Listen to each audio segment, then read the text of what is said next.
വിദ്വേഷ പരാമർശത്തിലെ കേസിൽ ബി.ജെ.പി. നേതാവ് പി.സി. ജോർജ് ഇന്ന് പോലീസ് സ്റ്റേഷനിൽ ഹാജരായില്ല. തിങ്കളാഴ്ച ഹാജരാകുമെന്ന് മകൻ ഷോൺ ജോർജ് ഈരാറ്റുപേട്ട പോലീസ് സ്റ്റേഷനിൽ അറിയിച്ചു. ഫോൺ വഴിയാണ് അറിയിച്ചത്. തിങ്കളാഴ്ച ഹാജരാകേണ്ട സമയം ആവശ്യപ്പെട്ട് പോലീസിന് അപേക്ഷ നൽകും. കോൺഗ്രസ് നേതാവ് രമേശ് ചെന്നിത്തലയുടെ പരിഹാസത്തിൽ മറുപടിയുമായി CPI സംസ്ഥാന സെക്രട്ടറി ബിനോയ് വിശ്വം. രമേശ് മാന്തിയാൽ അതിൽ കൊത്തുവാൻ തന്നെ കിട്ടില്ലെന്ന് ബിനോയ് വിശ്വം പ്രതികരിച്ചു. അതിലൊന്നും പ്രകോപനം ഉണ്ടാകില്ല. ഒരുമിച്ച് നേതാക്കൾക്ക് വേദി പങ്കിടാൻ കഴിയാത്ത പാർട്ടിയാണ് കോൺഗ്രസ്. തങ്ങളെ പഠിപ്പിക്കാൻ വരണ്ട എന്നും ബിനോയ് വിശ്വം പറഞ്ഞു. ബ്രൂവറി വിഷയത്തിൽ ബിനോയ് വിശ്വത്തെ പരിഹസിച്ച് രമേശ് ചെന്നിത്തല രംഗത്തെത്തിയിരുന്നു. കിഫ്ബി റോഡുകളിലെ ടോൾ പിരിവ് തള്ളാതെ LDF കൺവീനർ TP രാമകൃഷ്ണൻ. കിഫ്ബിയെ സംരക്ഷിക്കുമെന്നാണ് LDF നിലപാട്. കിഫ്ബി വഴി വരുമാനം ഉണ്ടാകുമെന്നാണ് അഭിപ്രായമെന്നും അദ്ദേഹം പറഞ്ഞു. ടോൾ പിരിക്കണോ എന്ന് സർക്കാരാണ് തീരുമാനിക്കേണ്ടത്. ടോൾ പിരിക്കണമെന്ന് LDF തീരുമാനിച്ചിട്ടില്ല എന്നും TP രാമകൃഷ്ണൻ പറഞ്ഞു. ഇരിങ്ങാലിക്കുടയിൽ ഷെയർ ട്രേഡേഴ്സിന്റെ പേരിൽ 150 കോടി രൂപയുടെ വൻ തട്ടിപ്പ്. 10 ലക്ഷം മുടക്കിയാൽ പ്രതിമാസം 30,000 മുതൽ 50,000 രൂപ വരെ വാഗ്ദാനം ചെയ്തായിരുന്നു തട്ടിപ്പ്.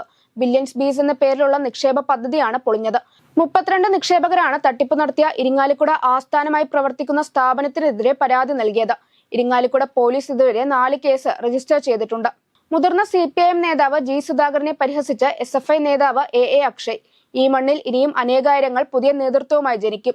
ഇത് തനിക്ക് ശേഷം ആരും വേണ്ട എന്ന് മർക്കടമുഷ്ടി ചുരുട്ടിയ നേതാവിന് മുമ്പിൽ സമർപ്പിക്കുന്നു എന്നായിരുന്നു അക്ഷയുടെ ഫേസ്ബുക്ക് പോസ്റ്റ്. M. ശിവപ്രസാദ് SFIയുടെ പുതിയ സംസ്ഥാന പ്രസിഡന്റ് ആയതിന് പിന്നാലെയാണ് AA അക്ഷയ് G. സുധാകരനെ പരിഹസിച്ചത്. G. സുധാകരന് ശേഷം ആദ്യമായാണ് ആലപ്പുഴയിൽ നിന്നും ഒരാൾ സംസ്ഥാന പ്രസിഡന്റ് ആകുന്നത്.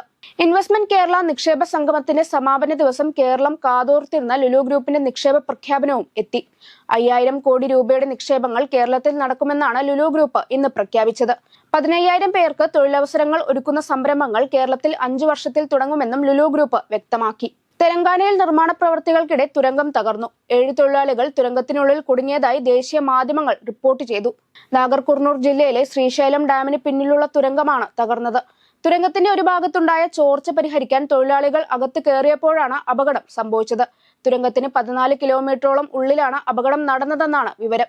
ഉത്തർപ്രദേശിലെ പ്രഗ്രാജിൽ നടക്കുന്ന കുംഭമേളയിൽ പങ്കെടുത്ത് കേരള ഗവർണർ രാജേന്ദ്ര ആർലേക്കർ. രാജ്യത്തിന്റെ പാരമ്പര്യവും സംസ്കാരവും സംരക്ഷിക്കാൻ മഹാകുംഭമേളയിലൂടെ സാധിച്ചുവെന്നും ആർലേക്കർ പറഞ്ഞു. ഇത്രയും നല്ല രീതിയിൽ മഹാകുംഭമേള സംഘടിപ്പിച്ചതിൽ യോഗി സർക്കാരിന് നന്ദി പറഞ്ഞുവെന്നും ആർലേക്കർ വ്യക്തമാക്കി.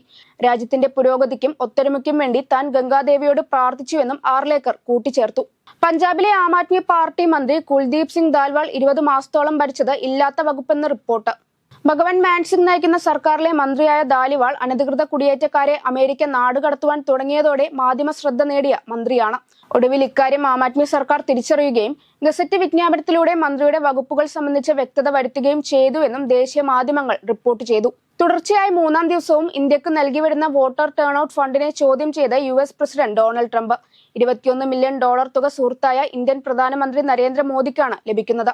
അമേരിക്കയിലെ തെരഞ്ഞെടുപ്പിലും സമാന രീതിയിൽ ജനപങ്കാളിത്തം ഉറപ്പാക്കാൻ പദ്ധതികൾ നടപ്പാക്കാമെന്നിരിക്കെ ഇന്ത്യക്ക് രാജ്യം വലിയ തുക നൽകേണ്ട ആവശ്യമെന്തെന്നും ഡൊണാൾഡ് ട്രംപ് ചോദിച്ചു. ഗവർണർമാരുടെ യോഗത്തിലായിരുന്നു ട്രംപിന്റെ പരാമർശം.